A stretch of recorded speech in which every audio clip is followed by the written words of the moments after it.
Uh, let's talk a little bit about Joe Jones, who was a student of yours. Ah, yes. Well, I haven't seen Joe for quite a while, but anyway, he was, as a student of mine, he had been studying Schillinger techniques, and he came to me, when he first came to me, he came to study Schillinger techniques of composition. And naturally, I don't tend to teach in a doctrinaire way. I tend to try to discipline a student and give him as much information as I can about technical things.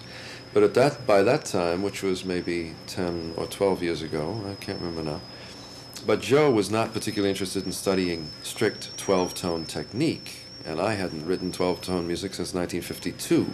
But I do think it's a reasonable thing to teach a student.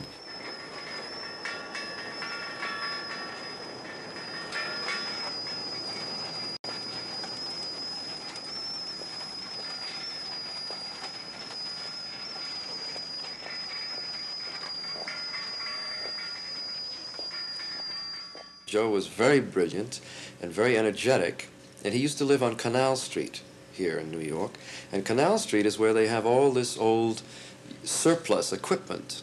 And he would go down there and he would find surplus electronic things and other kinds of things, not only electronic, but mechanical things. It was not long before Joe Jones was making mobile apparatuses which played sounds.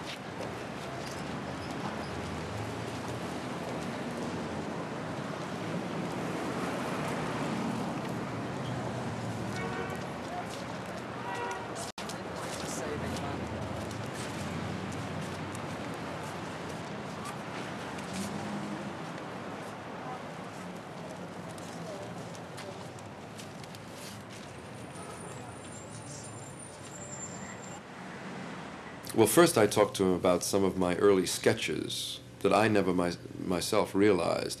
Like there was a piece that Metzger was always interested in, which was music that was written on a perfect sphere, and it was to be floated in water, and the sphere could rotate on the water in any dimension. And the pianist, in that case, was looking straight ahead, and he would play whatever came up. Well, I didn't do that. And Joe Jones did realize quite a few of my early impractical, wild ideas for mechanical scores.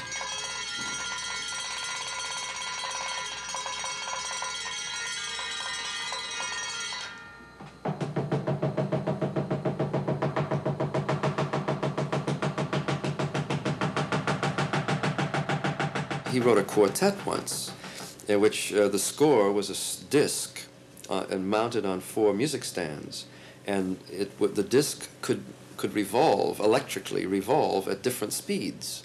So the quartet had these music stands with the score on it, and Joe Jones sits over in the corner with the rheostats, and he can speed up the first violin part in relationship to the other 3, or slow it down, or speed up the cello part, etc.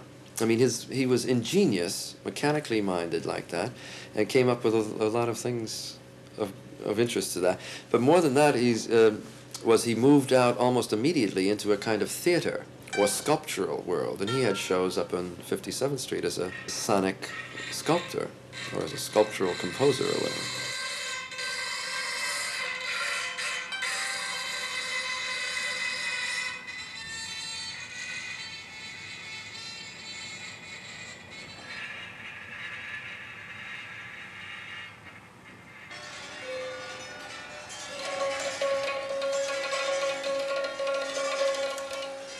Well, I couldn't have my own music performed, so I decided to make music machines to perform my music randomly.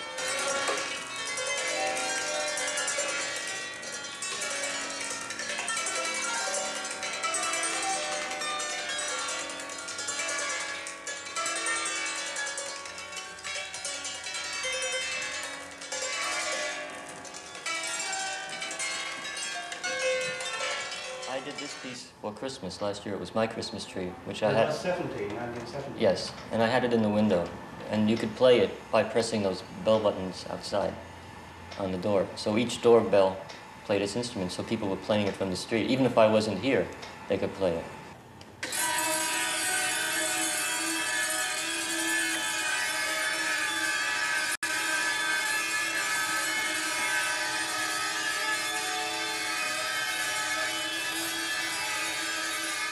Any artist or any creative person who is really creative is going to not be stopped by not being invited somewhere. He's going to do another thing.